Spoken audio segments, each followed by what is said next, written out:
My daughter threw away $1 million this morning because she couldn't see past the dust on my fingers.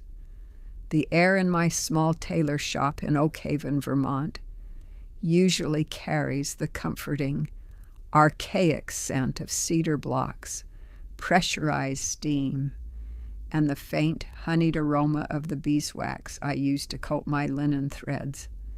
It is a sanctuary of the hardworking and the tactile. But as the clock on the wall ticked toward 10 a.m. on April 6, 2026, the atmosphere was punctured by the sharp, synthetic scent of Chloe's expensive perfume, a fragrance named Ambition that smelled mostly of cold chemicals and misplaced confidence. Chloe stood in the center of the room, a jarring spatial contrast to the weathered floorboards and the rolls of heritage wool. She was draped in what she called cold luxury, a trench coat from a brand that spent more on its social media algorithm than the durability of its seams. She looked at the dress I had spent 3,000 hours crafting, as if it were a pile of oily rags left behind by a careless tenant. The masterpiece in the shadows. The gown was draped over my primary mannequin, a silent sentinel of truth and honor. To the untrained eye, an eye blinded by the flickering digital mirage of trendy mood boards, it appeared simple, perhaps even plain. It was a creamy ivory, the silk tulle so fine, it seemed to breathe with the movement of the air. There were no gaudy sequins, no heavy lace overlays, no structural gimmicks. Instead, it possessed a sublime depth. I had used the Point de Beauvais technique, a hand embroidery method I had mastered 40 years ago as a head seamstress in the hushed Ateliers of Paris. I had worked from the reverse side of the fabric, a blind dance of the hook that created a chain stitch so microscopic it looked like the silk was naturally frostbitten into patterns of lilies and vines. I had used a thread made of 10% real silver, meaning the dress didn't just reflect light. It glowed from within, a soft lunar radiance that no New York designer could replicate in a factory. "Mom, let's be real," Chloe said, her voice adopting a tone of clinical, materialistic pity. "It's tacky, it's old-fashioned. It looks like something a grandmother in a dusty village would wear to a funeral. I can't walk down the aisle in this. I have a brand to maintain. And this. This is a small-town craft project. The blue bag of sorrow." I felt a choking sorrow rise in my chest, a physical weight that made my lungs feel like they were lined with lead. My fingers, calloused and scarred from a lifetime of needles, moved instinctively toward the bodice, but I stopped. I saw my hands through her eyes, old, stained with indigo dye, and cluttering up her vision of a perfect, curated life. "Chloe," I whispered, my voice caught in the rafters of my own history. "I've put my soul into these stitches. This isn't just a dress. It's an inheritance of craft." "No, Mom," she snapped, her arrogance flaring like a match in a dry forest. "It's an encumbrance. You're obsessed with these archaic details that nobody will even see in the wedding photos. I've already ordered a custom piece from a New York designer. Real fashion, not this relic." Before I could breathe, she reached out and grabbed the dress roughly by the shoulders. I winced at the sound of the delicate silk tulle straining against her grip. She reached into her handbag and pulled out a translucent blue plastic charity bag. "I'm doing you a favor," she said, her eyes fixed on her reflection in my shop window rather than on me. "Stop dreaming, Mom. You're a local tailor in a town with one stoplight. Stop trying to make my wedding about your art. It's pathetic." She stuffed the masterpiece, the silver-threaded lilies, the years of quiet wisdom, into the blue bag. She bundled it tight, the plastic crinkling with a sound that felt like bone breaking, the hollow silence. The door chime jingled, a cheerful, mocking sound, as she walked out to the curb and dropped the bag into the donation bin for the local thrift shop. I stood in the center of my shop, 70 years old, feeling the humiliation of being erased by my own flesh and blood. Chloe didn't see the woman who had once stood in the light of the Rue du Faubourg Saint-Honoré, pinning hems for women whose names are carved into history. She only saw an old-fashioned woman who was stingy with her approval of modern trends. She had traded the ancestry of brick and mortar for a polyester lie, and as I watched her drive away, I realized I had hidden my hidden weapon so well that even my own daughter thought I was unarmed. I sat down in my wooden chair, the one with the worn velvet cushion. The shop felt cavernous, an empty stage where the star had just been discarded. I looked at my hands. They were still steady. They were still hard-working. Wealth is not the label on the back of the neck. It is the truth hidden in the thread. But what do you do when the world decides that your truth is rubbish? I didn't go out to the bin. I didn't chase her. I simply picked up a stray piece of silver thread from the floor and rolled it between my thumb and forefinger. The turning point was coming, but for now, there was only the smell of beeswax and the crushing weight of a mother's silence. Reflection. We live in a world of the digital mirage where the appearance of luxury is valued more than the labor of the soul. We are surrounded by vultures who mistake archaic for useless.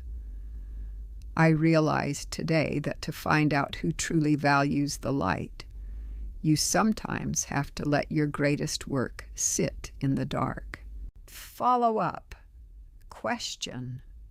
Have you ever had a moment where your deepest passion was dismissed as tacky or old-fashioned by the people you loved most? Oakhaven knows me as Elena Rossi, the quiet, slightly stoic woman who hems trousers for the local high school band and patches the elbows of tweed jackets for retired professors. To this town, I am a spatial liability, a fixture of a fading era as predictable as the frost on the pumpkins in October. They see my hard-working hands and assume they have only ever known the rough textures of denim and corduroy. They see the ancestry of brick and mortar in my cramped shop and mistake my silence for a lack of strategic intelligence. But Oakhaven has never seen my shadows. They don't know that 40 years ago I was known by a different title in the hushed, velvet-lined corridors of the Rue du Faubourg Saint-Honoré. I was the ghost of the Ateliers, the head seamstress for one of the most ruthless and sublime fashion houses in Paris, and the architecture of the sublime. In the 1980s and 90s, I didn't just sew. I engineered illusions. My world was one of cold luxury, where the elite didn't just want a dress. They wanted a second skin that projected power, filtered through the lens of a digital mirage that existed long before the internet took hold. I was the woman the A-list stars called when a zipper failed 5 minutes before the red carpet, or when a European princess needed a gown that could hide the physical toll of a secret and project the stability of a throne. I have felt the frantic pulse of the world's most famous women against my palms as I pinned their hems. I have watched them succumb to delusions of power while I knelt at their feet, invisible and essential. My quiet wisdom was my currency. And I knew who was losing weight from grief and who was gaining it from indulgence. I knew that a well-placed dart could do more for a woman's confidence than $1 million diamond necklace. I was an artist of the archaic. While the world began its slow slide into the mass-produced and the disposable, I was a guardian of the truth and honor found in a single perfect stitch. The choice of sacrifice. I left it all behind in 1996. I chose a man who loved the smell of pine needles more than the scent of expensive perfume. And I chose a life where my hard-working nature would serve a community rather than a corporation. I traded the flashbulbs for the soft morning light of Vermont. I became the ghost of sacrifice. I buried my past so deeply that even my own daughter, Chloe, never knew the woman I used to be. And I thought I was being farsighted. I wanted her to grow up in a world where her value wasn't tied to a label or a red carpet rating. I wanted to protect her from the materialistic rot that I had seen devour the souls of women twice her age. But as I stood in my shop today, the choking sorrow finally caught up with me. By hiding my history, I had accidentally raised a vulture. Chloe had inhaled the modern digital mirage without the filter of my experience. To her, my silence wasn't a choice. It was a symptom of my irrelevance. She saw my refusal to engage with her New York designers, not as a sign of superior knowledge, but as the stubbornness of a stingy old woman who didn't understand real fashion. Toward the hidden weapon, Point de Beauvais. Chloe's humiliation of my work, her dismissal of the wedding dress as tacky, stemmed from a profound ignorance of the hidden weapon I had used to create it. She saw white thread on white tulle. She didn't see the Point de Beauvais. This is not a technique you learn from a YouTube tutorial or a fast fashion factory. It is a long-lost hand embroidery method that dates back to the French court of the 17th century. It requires a specific tool, a small, sharp wooden hook called a tambour. Unlike standard embroidery, where the needle travels back and forth through the fabric, Point de Beauvais is worked from the reverse side. It is a blind dance. The hook catches the thread from beneath, pulling it through to create a delicate chain stitch that looks like it was painted on by a ghost. It requires a level of strategic intelligence and manual dexterity that takes decades to master. In the world of the digital mirage, complexity is hidden behind a screen. In my world, complexity is hidden behind the stitch. If you don't know how to look, you will never see the $1 million truth. The spatial contrast of the present. As I looked at the empty mannequin where the dress once hung, the spatial contrast between my past and my present felt like a physical ache. I was no longer in Paris, surrounded by silk and ego. I was in Oakhaven, surrounded by the remnants of a life I had built on the foundation of truth and honor. Chloe had thrown the dress into a charity bag because she believed it was a digital liability, something that wouldn't look expensive enough for her followers. She didn't realize she had just discarded the ultimate spatial asset. She didn't realize that her mother was the only person in this country who still knew how to speak the language of the old masters. The turning point had arrived, though I didn't know it yet. I had been the ghost of sacrifice for too long. I had allowed my daughter to believe that my quiet wisdom was actually silence. As I sat in the gathering shadows of my shop, I realized that the only way to save Chloe from her own materialistic void was to finally let the ghost of Paris out of the closet. I didn't need a New York designer. I had the hidden weapon in my hand. I just needed the world to notice that the charity bag was actually a treasure chest. The silence that followed Chloe's departure was not empty. It was a pressurized vacuum that smelled of her lingering, expensive perfume and the sharp metallic tang of my own choking sorrow. I stood by the primary mannequin, my hand hovering over the empty space where the ivory silk tulle had once flowed like a mountain spring. The dust motes danced in a shaft of the 2 p.m. Vermont sun, settling on the velvet-covered form that now stood stripped and naked. Chloe had looked at that gown and seen a spatial liability, clutter in her curated digital mirage of a wedding.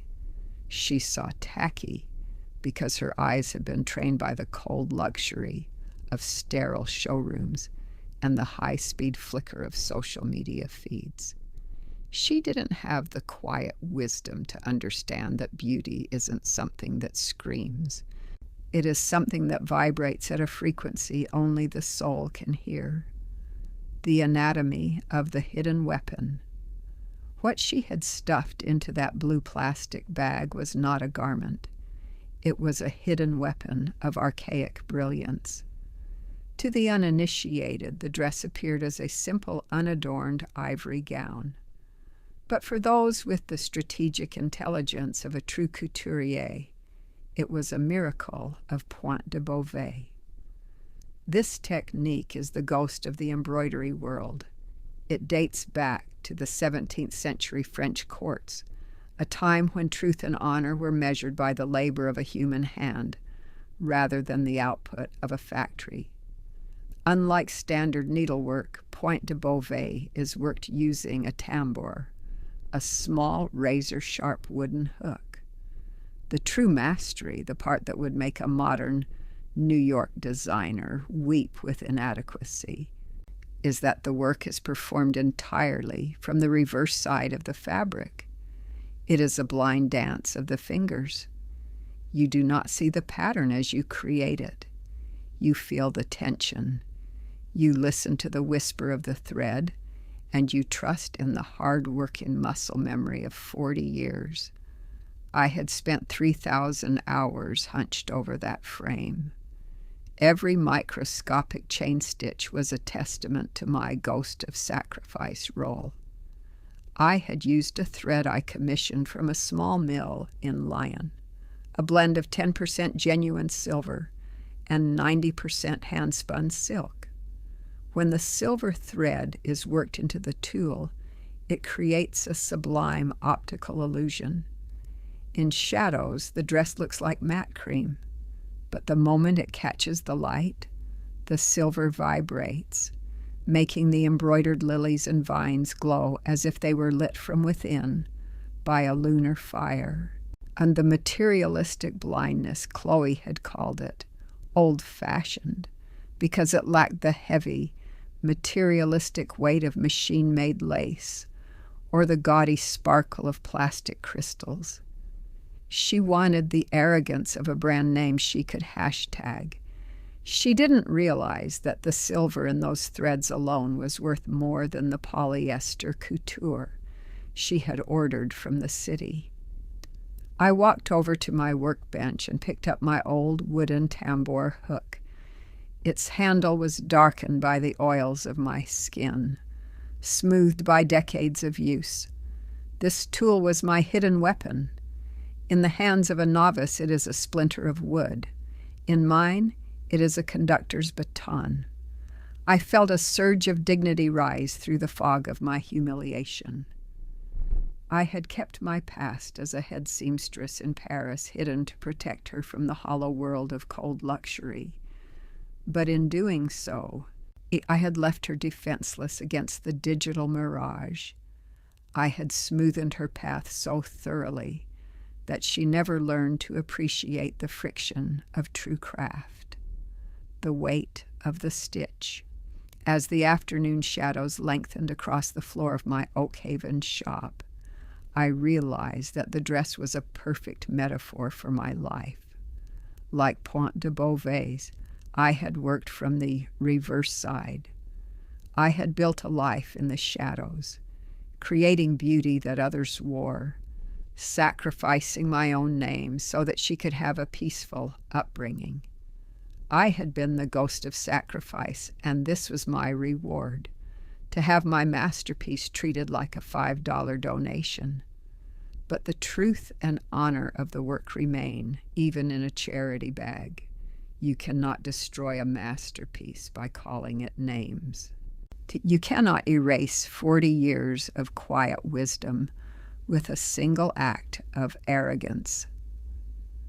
I looked at the silver thread remaining on my spool, glinting in the dying light. Chloe thought she had moved on to something better, something more modern. She didn't realize that in the world of the sublime, there is no such thing as old-fashioned. There is only the timeless and the temporary. We are a generation that knows the price of every pixel but has forgotten the value of a single honest stitch. We trade our ancestry of brick and mortar for a life of flickering screens, wondering why we feel so cold in our cold luxury. I put the hook down. The dress was gone, headed for a thrift shop shelf, but the hands that made it were still here. The turning point was already in motion. Chloe wanted a designer gown. Fine. But she was about to find out that the most powerful thing in the world isn't a brand. It's the hidden weapon of a woman who has nothing left to lose but her silence. Reflection. Dignity is often found in the things the world considers archaic. We spend our lives trying to fit into the materialistic molds of others, only to realize that our true power lies in the crafts and the truths we carry in our calloused hands. Follow-up question. If you could master one archaic skill that requires thousands of hours of patience, what would it be? And why does that scare or excite you in today's fast-paced world? The evening air in Oakhaven had turned brittle, the kind of April chill that reminds you Vermont is never truly finished with winter. I sat in my aging station wagon, the engine idling with a low, hard-working hum that vibrated through the soles of my shoes. I was parked 50 yards from the Oakhaven Community Center, a squat brick building that served as the town's beating heart. Directly under the buzzing orange glow of a street lamp sat the bin, a battered, heavy-gauge steel box painted a cheerful, mocking yellow. Inside that bin, buried beneath the weight of discarded fleece jackets and outgrown toddler clothes, was the blue plastic bag. And inside that bag, the silver-threaded lilies of the most sublime work I had ever produced were being crushed into a shapeless mass. The gravity of the bin wine gripped the steering wheel, my knuckles white and prominent against the worn leather. Every instinct I possessed as a mother, the protective, fierce drive that had fueled my ghost of sacrifice years, screamed at me to put the car in gear, jump out, and tear into that bin with my bare hands. I could see it in my mind, the crinkle of the plastic, the frantic search, and the relief of pulling the ivory silk back into the light. But I didn't move. I felt the choking sorrow settle into the hollow of my throat like a physical stone. If I reclaimed the dress, what was I truly saving? I could save the silk. I could save the Pointe de Beauvais stitches. But I couldn't save the daughter who had looked at my soul and called it tacky. Chloe had performed an act of materialistic execution. She hadn't just thrown away a dress. after she had attempted to liquidate my identity, to make room for her digital mirage. To her, that yellow bin wasn't a place for charity. It was a trash can for the archaic parts of her mother that didn't fit her New York aesthetic. The silence of the suppressed. I watched a young couple walk past the bin, laughing as they tossed a small bag of clothes inside. They had no idea that they were standing inches away from a masterpiece that would have commanded a 5-figure price tag in a Parisian auction house. This was the spatial contrast of my life. I was a titan of the ancestry of brick and mortar, living in a world that only valued the cold luxury of a brand name. I had suppressed my past for 40 years, thinking I was giving Chloe a gift. I thought that by being just a tailor, I was shielding her from the predatory arrogance of the high fashion world. I realized now, staring at that yellow box, that I had actually left her defenseless. By hiding the truth and honor of my craft, I had allowed her to believe that real fashion was something you bought from a catalog rather than something you bled for. I felt a clear-headed, sharp tone of realization wash over me. My silence had been a form of stingy love. I had withheld the truth of my greatness, and in its absence she had filled the void with the shallow vanity of the digital mirage, the decision of dignity. The station wagon's heater rattled, blowing lukewarm air against my face. I looked at the blue bag through the small rectangular opening of the bin one last time. There is a specific kind of mourning reserved for things that are lost while they are still within reach. It is the grief of the unappreciated. I put the car in reverse. I didn't reach for the door handle. I chose the dignity rise. If my daughter wanted a polyester lie from a New York showroom, then I would let her wear it. I would not beg for the privilege of gifting her my masterpiece. I would not fish my heart out of a charity bin just to be told again that it was old-fashioned. I drove away, the yellow bin receding in my rear-view mirror, until it was nothing more than a speck of light in the darkness. I went home to my small cottage and sat in my sewing chair, the one where I had spent 3,000 hours hunched over the silver thread. I didn't turn on the lamp. I sat in the dark, feeling the weight of the quiet wisdom I had spent my life accumulating. The dress was gone. It was a $5 curiosity now, a ghost in a blue bag. I felt a sublime sense of finality. I had spent my life as the ghost of sacrifice, but as I sat in the silence of my shop, I realized that the sacrifice was over. The dress was no longer a wedding gown. It was a message in a bottle, tossed into the sea of the world. And as I closed my eyes, I wondered who, if anyone, would have the eyes to see the silver lilies in the dark. Reflection. We often think that by hiding our scars and our struggles, we are protecting the people we love. But when we hide our past, we also hide the hard-working foundation of our character. Chloe didn't reject me. She rejected a shadow, because I never had the courage to show her the light. Follow-up. Question. When was the last time you let go of something you loved because the person you gave it to couldn't see its true value? Was it an act of defeat, or was it the beginning of your own dignity rise? While I sat in my darkened cottage, surrendering to the choking sorrow of a mother erased, the digital mirage of the outside world was encroaching on our quiet Vermont borders. Seraphina Bloom, the golden girl of the silver screen, had arrived in Oak Haven. To the local tabloid, she was a high-resolution enigma. To the industry, she was a woman of terrifying, strategic intelligence who had spent 20 years navigating the cold luxury of Hollywood without losing her soul.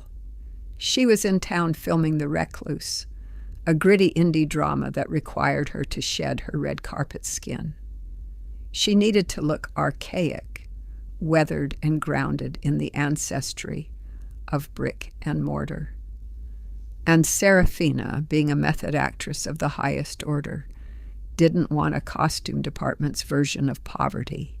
She wanted the real thing. On a Tuesday afternoon, 2 weeks after Chloe had discarded my soul in a blue plastic bag, Serafina walked into the Oak Haven Community Thrift Shop, the sanctuary of discarded dreams. The thrift shop was a spatial liability, a cramped, drafty storefront that smelled of damp wool, old paper, and the stale lavender of 1,000 grandmothers' closets. It was a place where the truth and honor of a life's possessions were liquidated for $3 apiece. Serafina moved through the racks of faded flannel and stained denim with the predatory grace of a connoisseur. She was looking for a specific kind of wear, the kind that only comes from years of hard-working labor. She bypassed the modern section, filled with the peeling polyester of fast fashion brands that Chloe worshipped, and headed toward the back, where the formal wear hung like a row of skeletal ghosts. And there, draped over a rusted metal hanger between a moth-eaten prom dress from 1984 and a stiff, yellowed communion gown, was the ivory silk tulle, the recognition of the sublime. The lighting in the thrift shop was a flickering fluorescent nightmare, the kind of light that usually exposes every flaw and cheapens every texture. But the Pointe de Beauvais technique does not play by the rules of common physics. As Serafina reached out, her hand stopping inches from the fabric, the silver silk thread caught the dull hum of the overhead tubes and transformed it. The lilies didn't just sit on the fabric, they vibrated. To an amateur, it might have looked like a strange, shimmering stain. But Serafina Bloom had spent 2 decades being dressed by the titans of the Rue du Faubourg Saint-Honoré. She had the strategic intelligence to recognize a masterpiece when it was screaming in a room full of whispers. She felt the weight of the silk. It wasn't the slick, oily weight of modern synthetic blends. It was the substantial, archaic drape of genuine Parisian tulle. She turned the bodice over, her breath catching as she saw the reverse side, the chaotic, beautiful map of the blind chain stitches.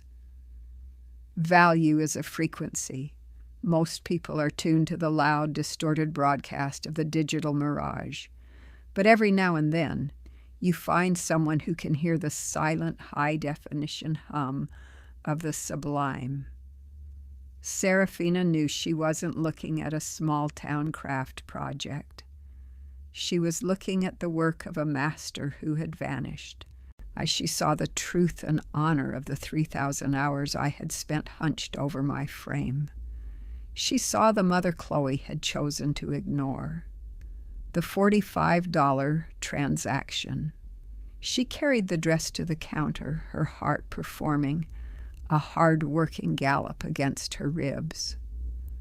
The volunteer at the register, a woman named Martha who had known me for 30 years, but hadn't a clue who I truly was, looked at the dress and sighed. "Oh, that old thing," Martha said, tapping a blunt fingernail against the silver lilies. "Came in a blue bag a couple weeks ago. It's a bit old-fashioned, isn't it? I was going to mark it down to 20, but since it's silk, the manager insisted on 45. Serafina didn't haggle. She didn't reveal that she was holding an asset with the liquidity of a small estate. She pulled 2 $20 bills and a 5 from her pocket, her fingers trembling slightly. $45 is a steal, Serafina whispered, her voice thick with a quiet wisdom. Honey, in this town, everything's a steal if you can find a place to wear it, Martha joked, stuffing the ivory masterpiece into a crinkling paper bag. The investigation begins. Serafina walked out into the Vermont sunlight, the paper bag clutched to her chest. She didn't go back to the film set. She went to her cabin, spread the dress across a clean white sheet, and took out a magnifying glass. She wasn't looking for a label. She knew there wouldn't be one. A ghost seamstress never leaves a name, only a signature in the thread. She looked at the way the silver vine spiraled, a specific, clockwise tension that I had developed during my final year in Paris. It was a thumbprint made of silk. She realized then that the woman who made this dress wasn't dead. She wasn't a ghost in a Parisian archive. She was here, in Oakhaven, living in the spatial contrast of a town that saw her as tacky while she produced the sublime. Serafina Bloom had found the hidden weapon, and she was about to use her own digital mirage of fame to turn the world's eyes toward the woman in the small tailor shop. The turning point had been purchased for the price of a cheap dinner, and the $1 million wedding dress was about to become a $100,000 declaration of war. Reflection. We often think that our worth is determined by the price tag the world puts on us. But a diamond in a coal bin is still a diamond. Or it just needs someone with the strategic intelligence to look past the soot. Chloe saw the bin. Serafina saw the stone. Follow-up question. Have you ever found a treasure in a place where everyone else saw only trash? What did that discovery teach you about the way we value the people and objects around us? I was sitting at my Singer 4411, a sturdy, hard-working beast of a machine that I used for the heavy lifting of Oakhaven's daily repairs.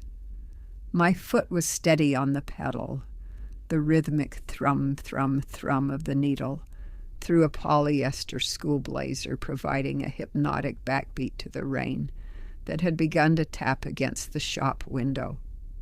I was mending a fraying cuff for the Miller boy, a task that required almost no strategic intelligence, only the patient manual labor of a woman who had accepted her invisibility.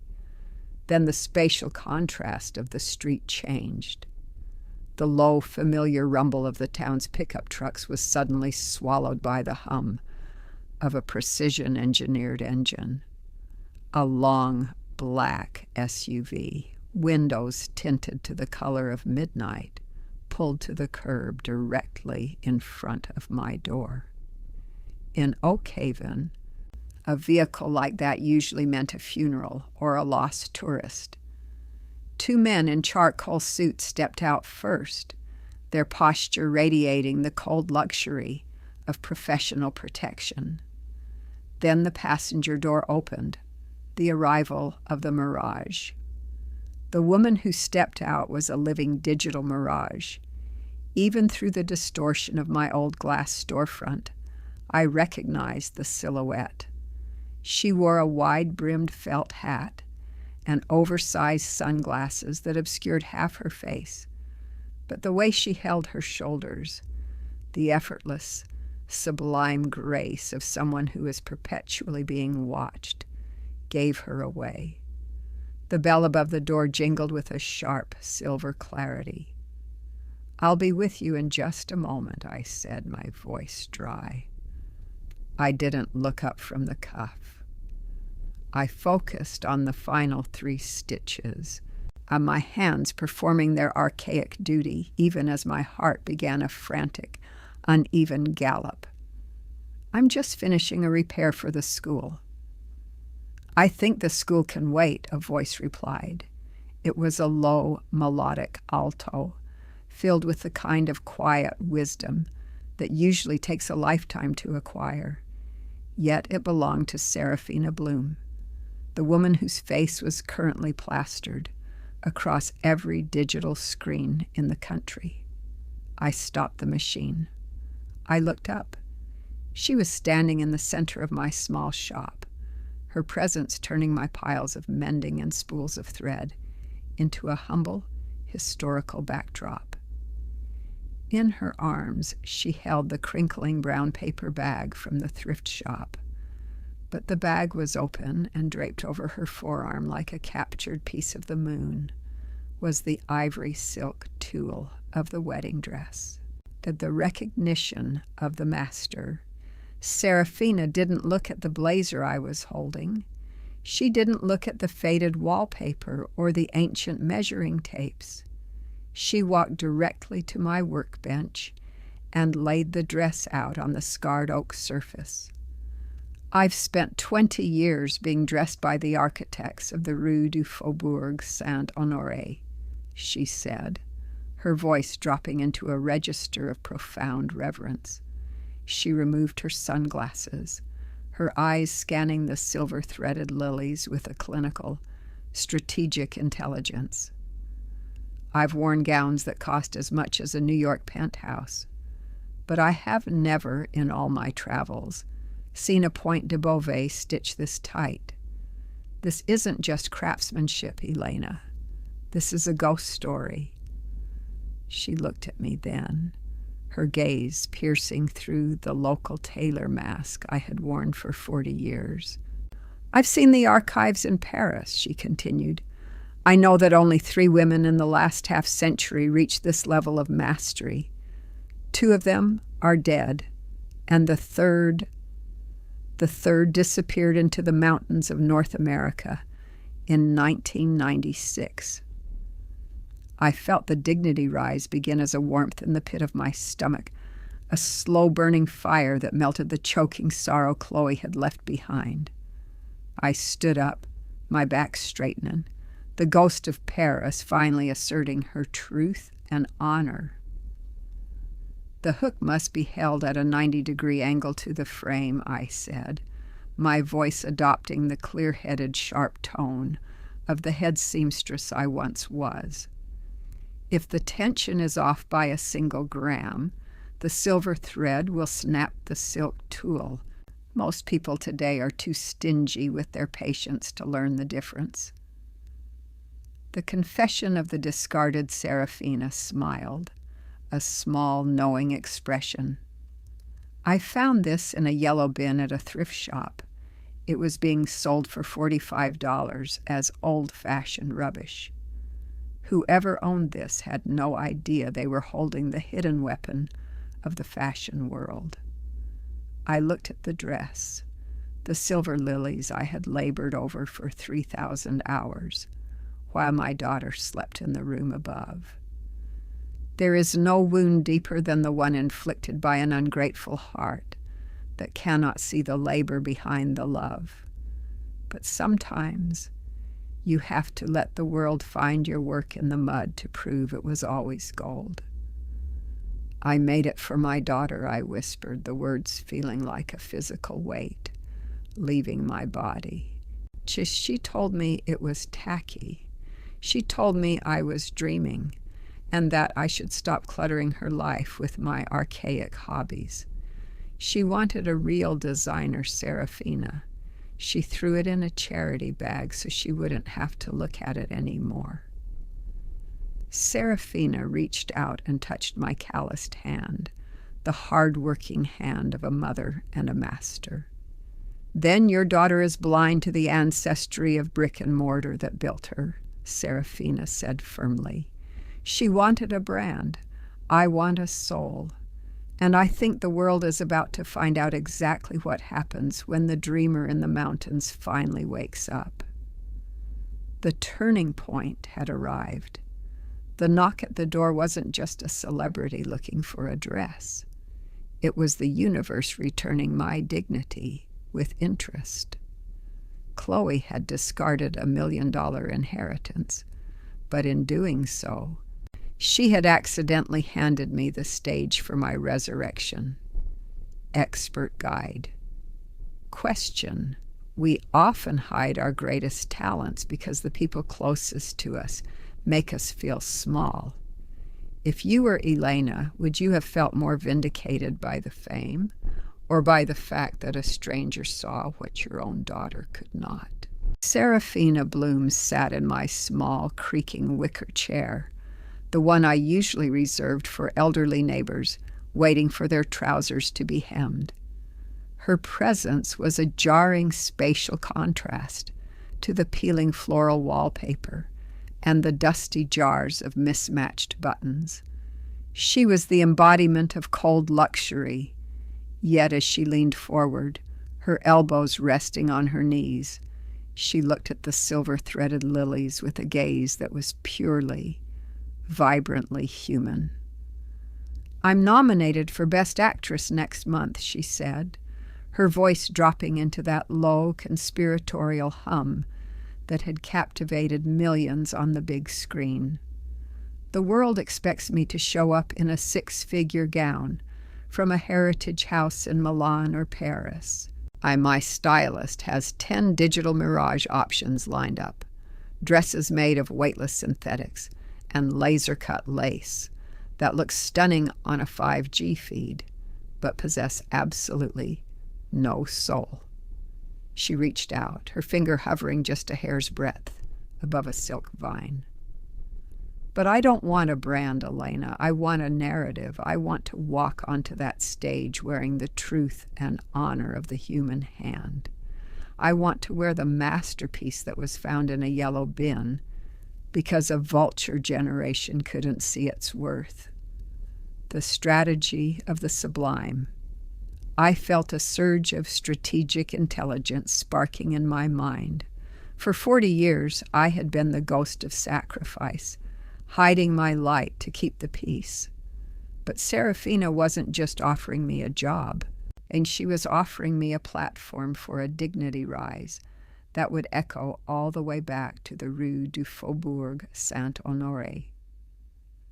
"The Oscars are a battlefield of labels," I said, my voice finding the clear-headed, sharp tone of the master I once was. "If you wear this, you aren't just wearing a dress. You're wearing a critique of the entire industry. This is Point de Beauvais. It is an archaic defiance of everything the modern factory stands for." I watched her eyes widen. She understood. She wasn't just a star. She was a curator of the sublime. "Exactly," she whispered.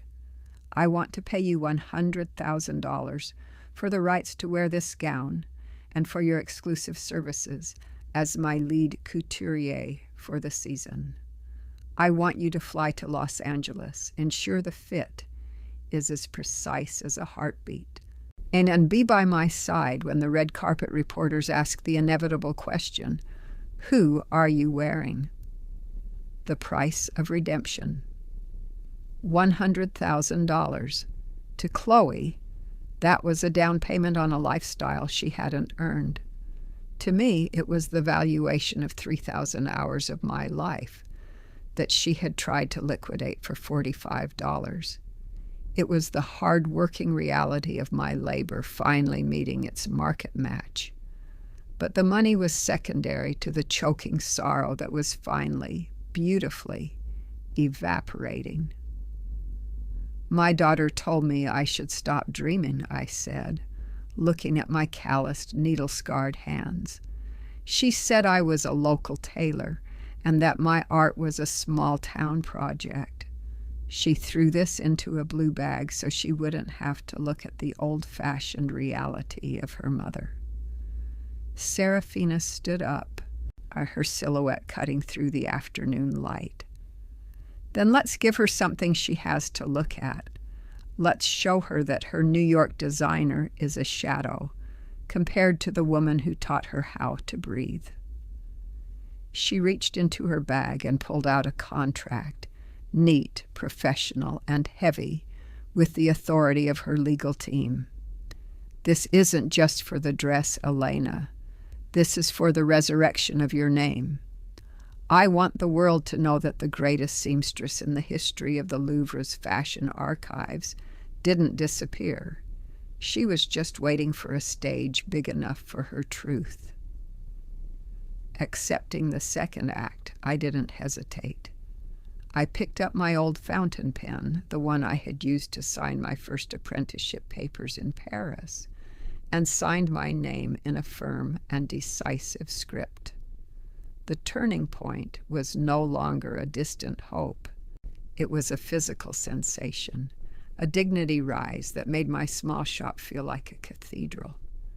I was 70 years old, and my second act was beginning in a room filled with school uniforms and mended work coats. I don't care about the fame, Serafina, I said, meeting her gaze, but I care about the craft. I spent my life as the ghost of sacrifice, so my daughter could have a normal life. I realized today that by hiding my excellence, I taught her to settle for mediocrity. I owe it to the art and to myself to stop being invisible. Then pack your bags, Elena, Serafina said, a glimmer of quiet wisdom in her eyes. We leave for L.A. on Friday. The world is starving for something real, and you're the only one who knows how to stitch it together. As she walked out, the bell jingled with a triumphant silver clarity, and I stood in the center of the shop looking at the ivory silk. It was no longer a discarded dream. It was a hidden weapon about to be fired at the heart of the digital mirage. My daughter wanted a real professional. She was about to find out that the woman who hemmed her jeans was the same woman who was about to redefine the red carpet. Reflection. We often think that our worth is capped by the ceiling of our circumstances. We accept the labels given to us by those who are too stingy with their hearts to see our depth. But dignity is like a silver thread. It may be thin, and it may be hidden from the reverse side, but when it catches the light of true appreciation, it glows with a fire that no cold luxury can ever replicate. Expert guide. Question. If you were offered $100,000, not just for your work, but for the right to tell your story to the world, would you feel empowered by the exposure or protective of your quiet wisdom? The morning of my departure for Los Angeles was draped in a thick silver Vermont mist that clung to the budding maples like wet silk. Inside my shop, the atmosphere had shifted. It was no longer a sanctuary of archaic silence. It was a theater of preparation. My vintage leather trunk, the one I had brought from Paris in 1996, embossed with my initials and smelling of old cedar, sat open near the cutting table.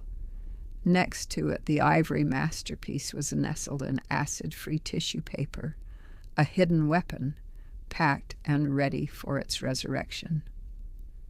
I was finishing a final inventory of my travel kit, my favorite silver thimble, my hand-forged German shears, and the ivory-handled tambour hook, when the bell above the door didn't just jingle, it shrieked. Chloe burst in, a whirlwind of materialistic panic. She was draped in a trench coat that looked expensive but hung poorly, her face a frantic mask of stress that no amount of high-definition makeup could fully obscure. In her arms, she clutched a heavy black garment bag with the logo of a trendy New York boutique embossed in gold. It was the physical manifestation of her digital mirage, the real designer dress she had chosen over my soul, the anatomy of a disaster. "Mom, you have to fix it," she gasped, dropping the bag onto my clean oak counter with a heavy, disrespectful thud. She didn't notice the trunk. She didn't notice the high-end luggage tags or the fact that I was wearing a tailored silk blouse I hadn't touched in 20 years. It's a disaster. The wedding is in 2 weeks. The photographer is booked for the pre-shoot. And this is unwearable. I felt a flash of the old choking sorrow, not for the dress, but for the daughter who still saw me as a utility rather than a person. I reached out and unzipped the bag. My strategic intelligence as a master seamstress took in the damage in a single, cold glance.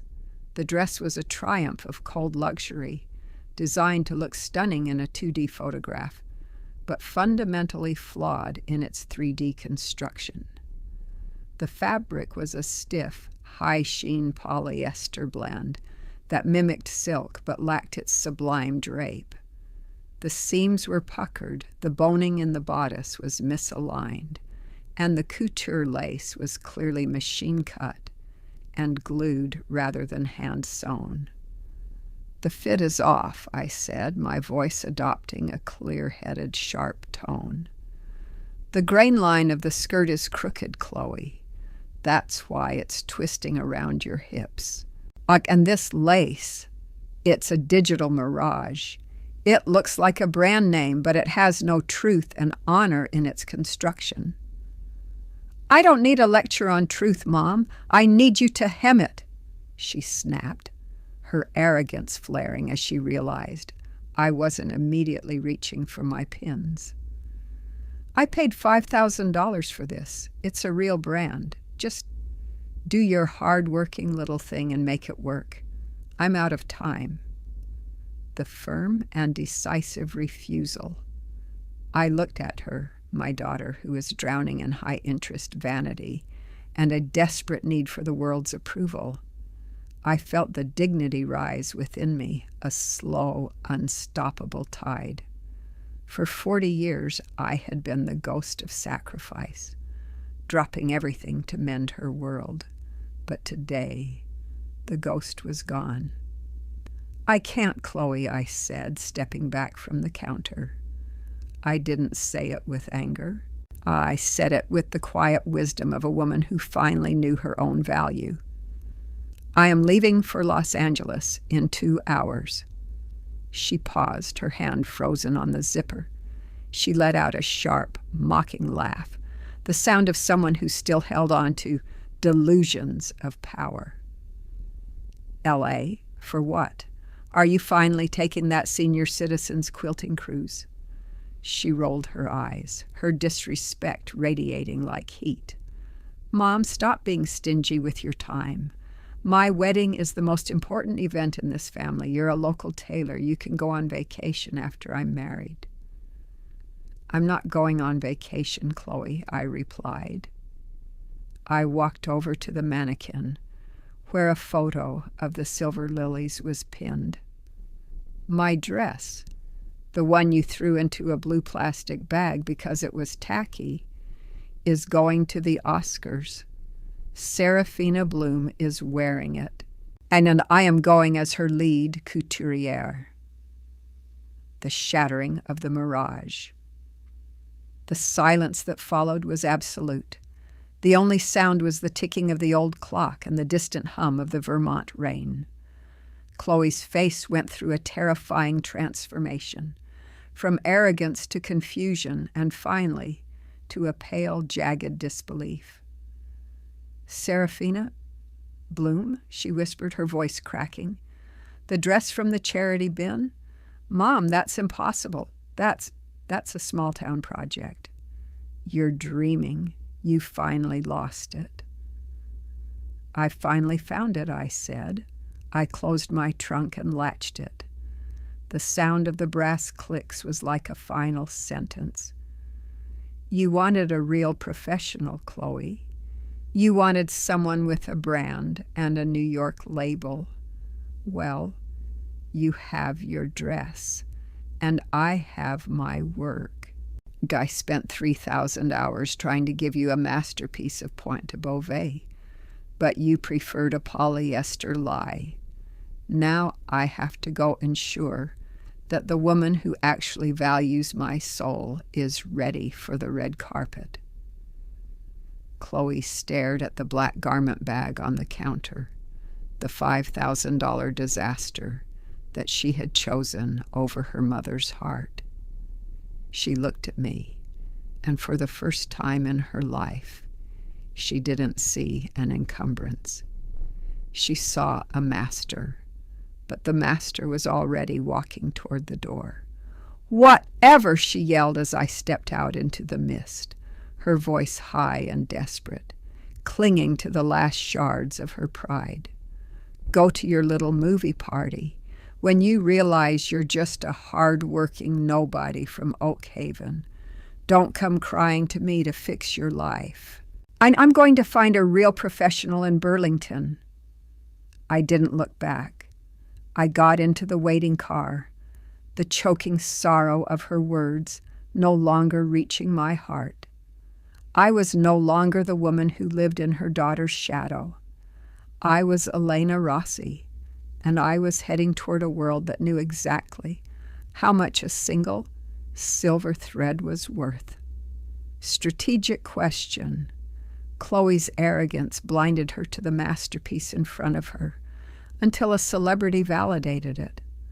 Why do we often wait for the world to tell us something is valuable before we cherish it ourselves?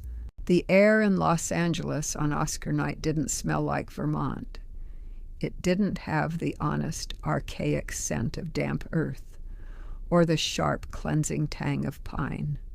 Instead, it was a pressurized atmosphere of expensive ozone, synthetic floral arrangements, and the electric jagged hum of 1,000 high-definition cameras. I stood in the darkened wings of the Dolby Theater, a place of heavy velvet curtains and silent stagehands, feeling like a ghost of sacrifice who had finally been summoned back into the light. Beyond the curtain, the red carpet was a swirling vortex of cold luxury.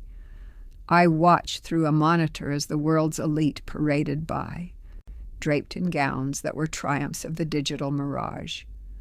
They wore fabrics that were engineered to look perfect for a 3-second social media clip, but possessed the structural integrity of a paper napkin. It was a sea of sterile, machine-made perfection.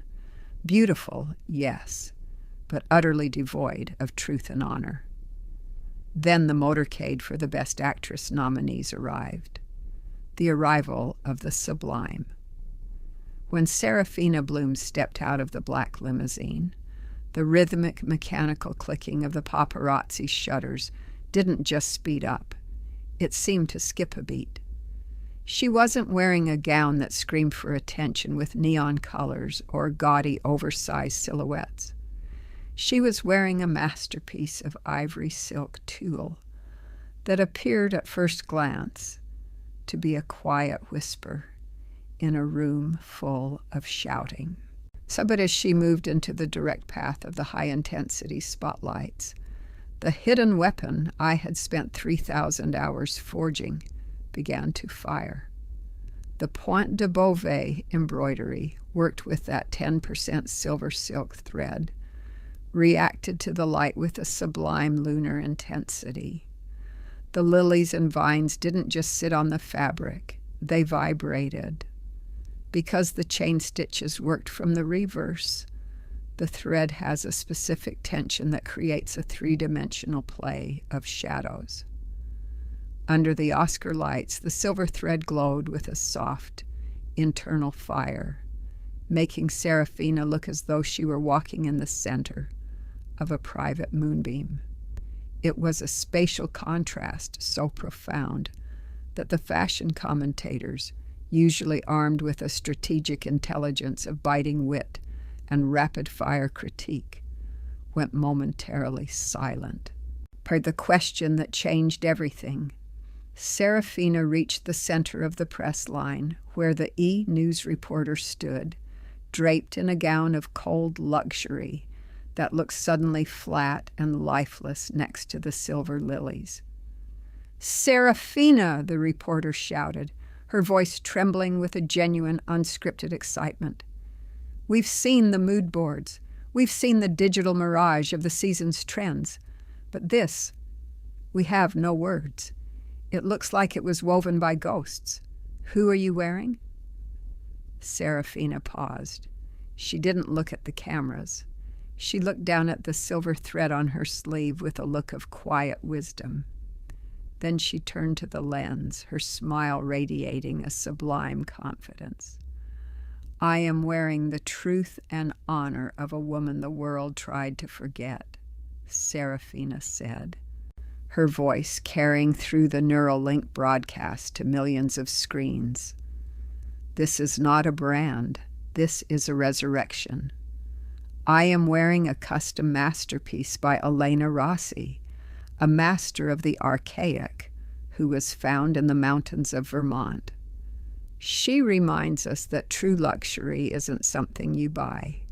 It's something you survive. The view from the rehearsal dinner. 2,000 miles away in the wood-beamed dining room of the Oak Haven Inn, the digital mirage was about to shatter. Chloe was at her wedding rehearsal dinner, surrounded by her bridesmaids and her New York designer gown, a dress that now felt like an encumbrance of stiff polyester. She was mid-toast, her phone sitting on the table next to her wine glass, when it began to vibrate with such frequency it nearly slid off the linen. Every bridesmaid's phone chirped simultaneously. A vulture-like scramble for information ensued. Chloe picked up her device, her face a mask of materialistic confusion. And then the choking sorrow hit her. There, on the front page of every global fashion feed, was the tacky, old-fashioned dress she had stuffed into a blue plastic bag. There was Serafina Bloom, the most famous woman in the world, being hailed as a visionary for wearing the very rubbish Chloe had discarded. The humiliation was absolute. The New York designer at the table leaned over, her eyes wide with a predatory, strategic intelligence. Chloe, the designer whispered, her voice tight. Is that your mother's work? Do you have her number? The entire industry is trying to find her. Chloe didn't answer. She stared at the screen, at the silver lilies that were currently being appraised by the world at a value of over $1 million. She realized, with a crushing weight, that she hadn't just thrown away a dress. She had thrown away the ancestry of brick and mortar that could have defined her. The dignity rise back in the wings of the theater. I felt a hand on my shoulder. It was Serafina's manager, a man who usually dealt only in cold luxury and high-stakes contracts. Elena, he said, his voice hushed. The Vogue editors are calling. They want a cover story. They want to know about the ghost seamstress. You're not a local tailor anymore. I looked at my hands, the hard-working hands that had been dismissed as stingy and archaic. I felt the dignity rise reach its peak.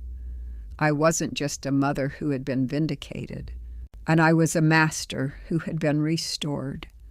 The turning point was complete. The world had looked into the blue plastic bag, and they had finally seen the light. I was never just a tailor, I whispered to the shadows. I was always the master. The world just needed the right light to see the stitches. The morning after the Oscars, the world did not wake up to talk about the Best Picture winner or the scripted jokes of the host. The digital mirage had shifted its entire kaleidoscopic focus onto a single, silver-threaded image. My phone, an archaic device I usually kept for emergency calls from neighbors, was currently a vibrating brick of notifications. But it was Chloe's phone that truly bore the brunt of the materialistic storm. Julianne, the New York designer, whose $5,000 polyester disaster was currently draped over a chair in Chloe's bedroom, called her at 6 a.m. She didn't call to offer wedding well wishes. She called because she had a strategic intelligence for survival, and she realized she was on the wrong side of history. Chloe, Julianne had rasped, her voice frantic across the miles. That dress Serafina wore, the ghost seamstress piece, your mother made that. Why didn't you tell me you were the daughter of a master? I need her contact. I want to offer her a partnership, a legacy line.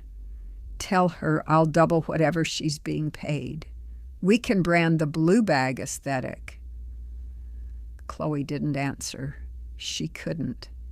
The humiliation was a cold, physical weight in her stomach. She had spent months lecturing me on real fashion, only to have the high priestess of her own religion called to beg for my scraps. The resurrection of craft. 4 weeks later, the turning point reached its permanent glossy zenith. I was back in Vermont, the hard-working rhythm of my shop slowly returning, when the mailman delivered a package with a return address from One World Trade Center. I sat at my oak-cutting table and opened the envelope. There it was, the May issue of Vogue. The cover was not a studio shot of a model.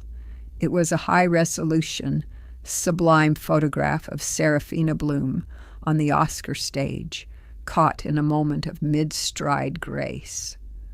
The lighting had been perfectly captured. The Pointe de Beauvais silver lilies didn't just look like embroidery. They looked like a constellation of stars caught in ivory web. The spatial contrast between her radiant silver-lit silhouette and the dark velvet curtains of the wings was breathtaking.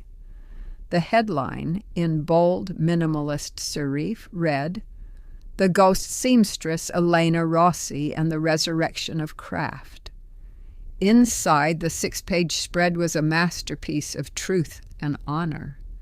They had sent a photographer to Oakhaven while I was in L.A., and capturing the ancestry of brick and mortar of my shop.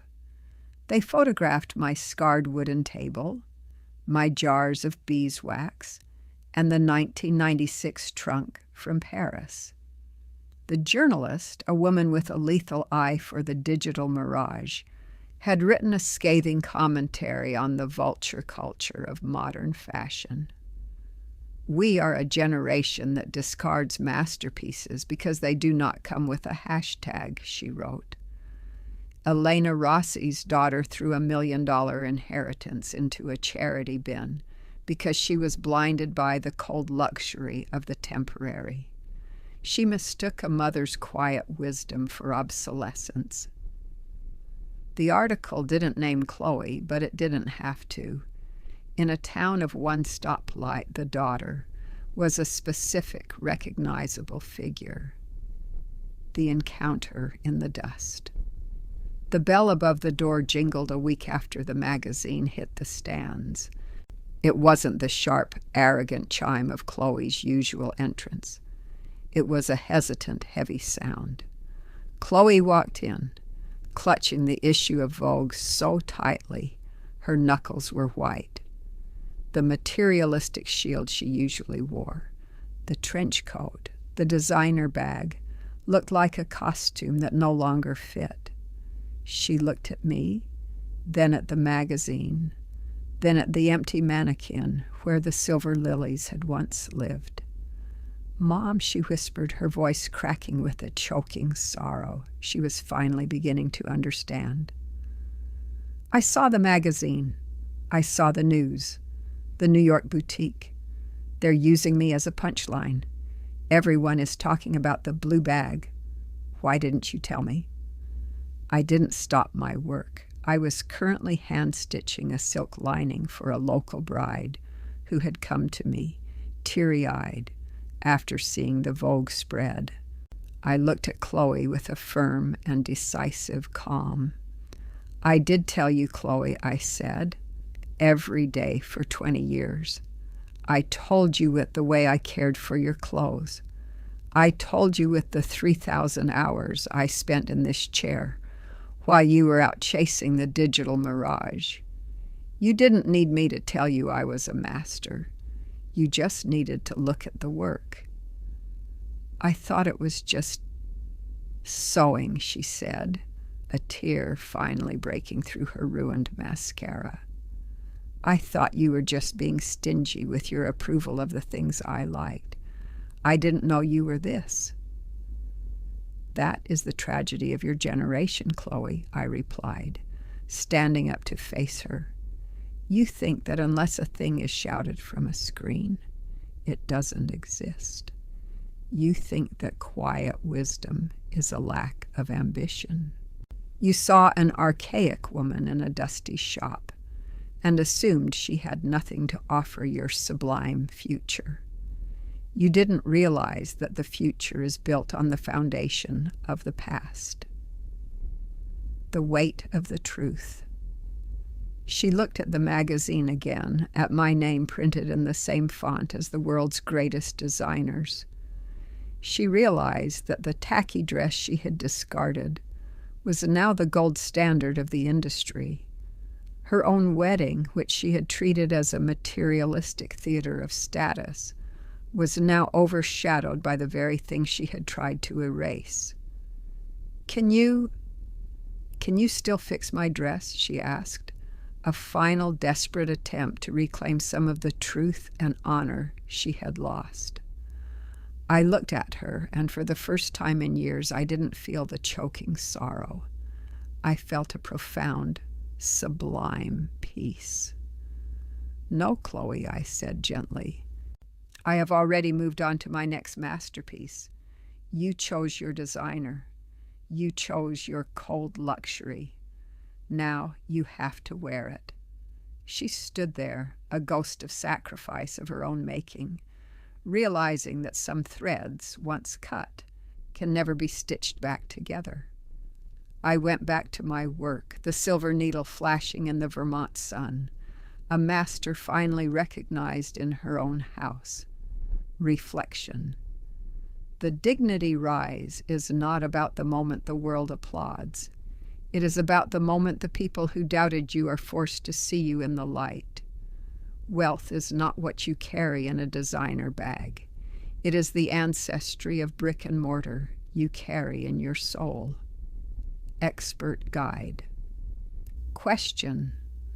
When the people who dismissed you finally see your worth through the eyes of the world, does it heal the relationship, or does it only highlight the distance between you? The church bells of Oak Haven rang for my daughter's wedding on a crisp Saturday in late April, but the only sound anyone truly heard was the silent synthetic scream of the polyester she wore. I sat in the front pew, the ghost of sacrifice finally rendered in high definition.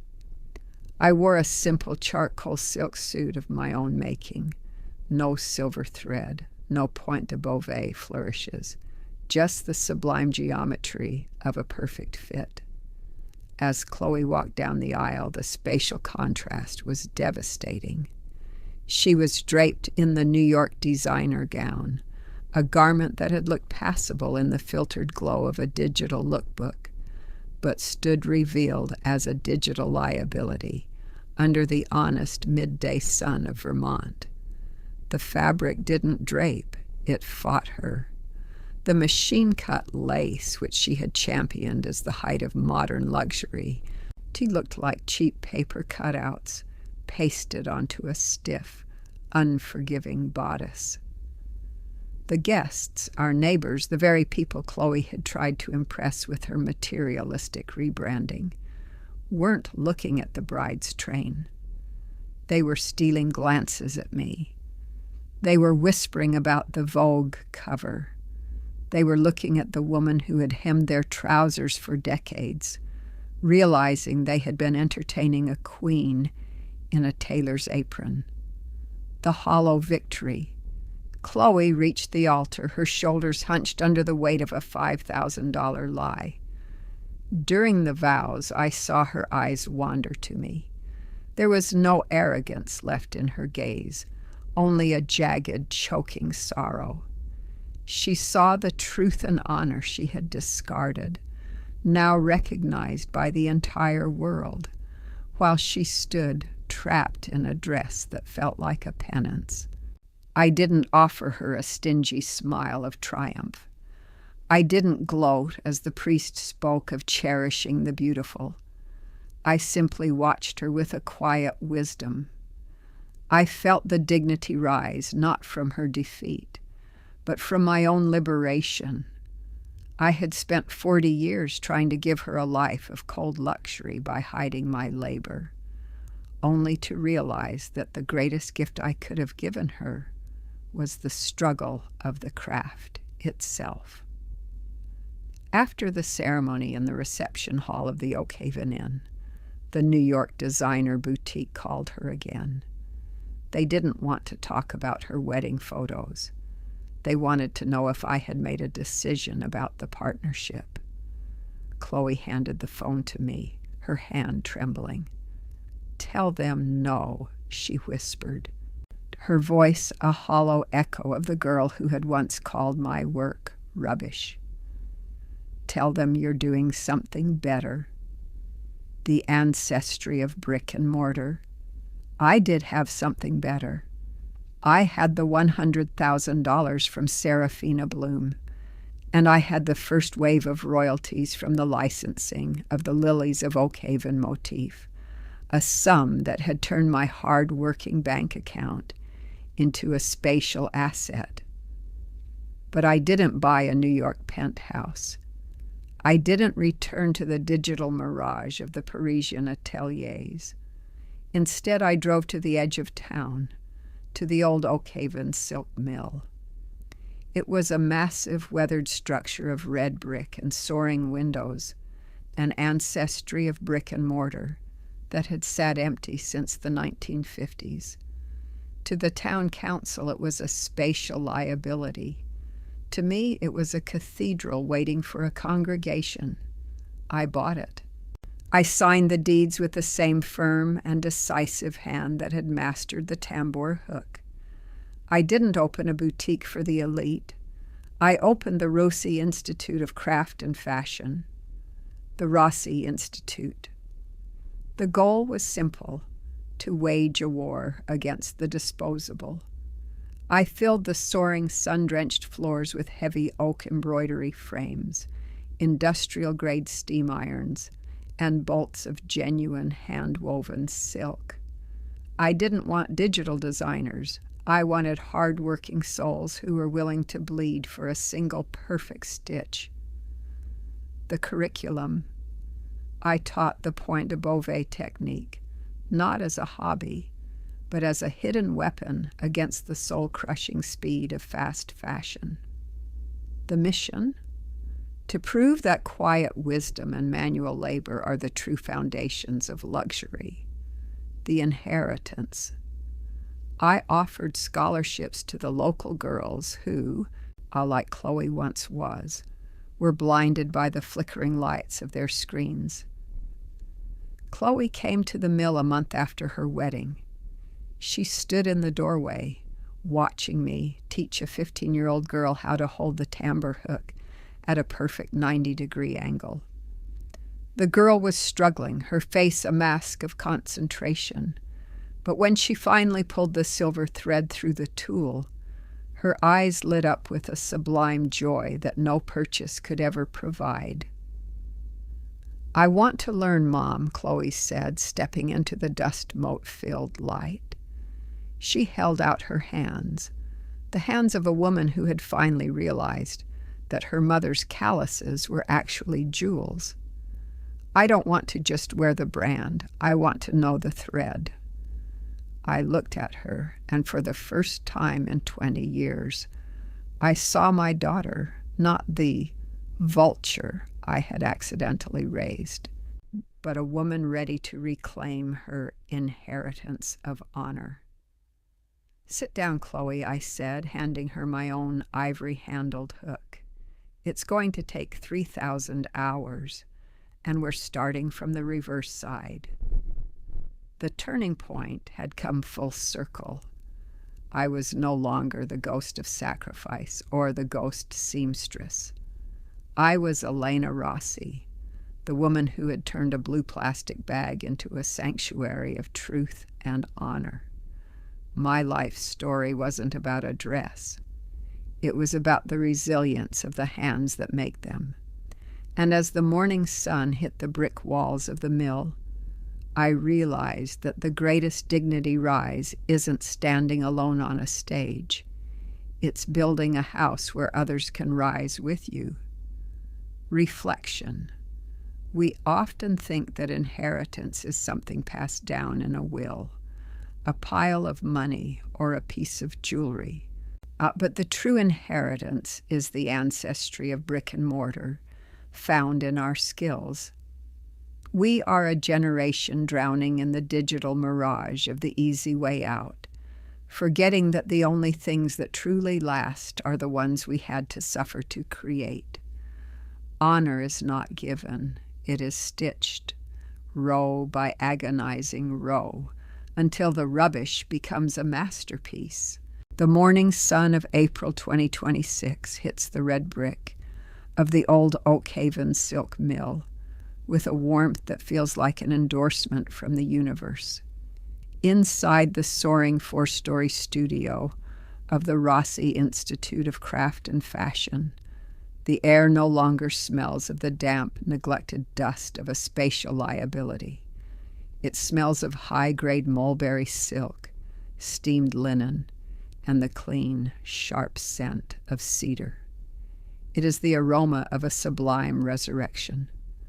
I stand on the mezzanine looking down at the 20 embroidery frames arranged in perfect rhythmic rows. The sound is the most beautiful music I have ever heard. The synchronized click-sure of 20 timbre hooks piercing silk tulle. It is the sound of 20 souls engaging in the hard-working labor of reclaiming their own focus from the digital mirage. The anatomy of the new luxury. We live in an era of cold luxury, where the value of a garment is often determined by the speed of its algorithm and the prominence of its logo. We are surrounded by a culture of vultures, people who mistake archaic for useless and quiet wisdom for a lack of ambition. I see it every time a new student walks in, their eyes darting to their phones, their fingers twitching with the high-frequency anxiety of a world that demands they be modern at the cost of being real. But then they sit at the frame. I teach them the point de Beauvais, not as a hobby, but as a hidden weapon against the disposable. I show them how to work from the reverse side, how to trust the strategic intelligence of their own fingertips when their eyes cannot see the result. I watch as the dignity rise happens in real time. Their shoulders drop. Their breathing slows. They realize that the silver thread in their hands isn't just an ancestry of brick and mortar detail. It is a tether to a version of themselves that cannot be liquidated or deleted. The daughter's redemption. In the corner of the studio, sitting in the same north-facing light I used for 40 years, is Chloe. She doesn't wear the trench coat of cold luxury anymore. She wears a simple canvas apron over a cotton shirt. Her hands, the same hands that once stuffed my soul into a blue plastic bag, now calloused and stained with indigo dye. She has spent the last 6 months unlearning the materialistic lies of her youth. She is no longer a vulture. She is a student of the sublime. She looked up at me yesterday, her eyes clear of the digital mirage, and said, "Mom, I spent my whole life thinking you were stingy with the truth because you didn't want me to have the things the other girls had. I didn't realize you were trying to give me the only thing that actually lasts. I didn't need to hear an apology. The truth and honor of her work, the way she meticulously handles the silver silk thread, is all the apology I require. She realized, through the choking sorrow of her own public humiliation, that the New York designer wasn't a professional. She was a merchant of shadows. My daughter is finally learning to be an architect of light. The lesson of the blue bag. I often think about that blue plastic charity bag. In my darkest moments, I saw it as a casket for my career. I saw the yellow donation bin as the final resting place of my dignity. But I was wrong. The bag was a filter. It was the ultimate turning point that separated the people who look at the surface from the people who look for the soul. It took a Hollywood star with the strategic intelligence to see past the mud to prove to my daughter and to the world that the archaic is the only thing that is truly timeless. Wealth is not the label on the back of your neck. It is the ancestry of brick and mortar you carry in your character. If you build your life on the digital mirage of other people's opinions, you will always be a spatial liability in your own heart. The final stitch. The world still moves fast outside these brick walls. The vultures are still circling, looking for the next tacky thing to discard. But inside the Rossi Institute, we are building a fortress of quiet wisdom. We are a community of ghosts who have decided to become visible. I am Elena Rossi. I am 70 years old, and I am no longer the ghost of Paris or the tailor of Oak Haven. I am the woman who proved that a single silver thread, if woven with truth and honor, is strong enough to pull a soul out of a charity bag and place it on the cover of Vogue. As I pick up my ivory-handled hook to demonstrate a final flourish to a new student, I feel a sublime sense of completion. The $1 million wedding dress was never meant to be worn for a single day. It was meant to be the foundation of 1,000 lifetimes of craft. Reflection.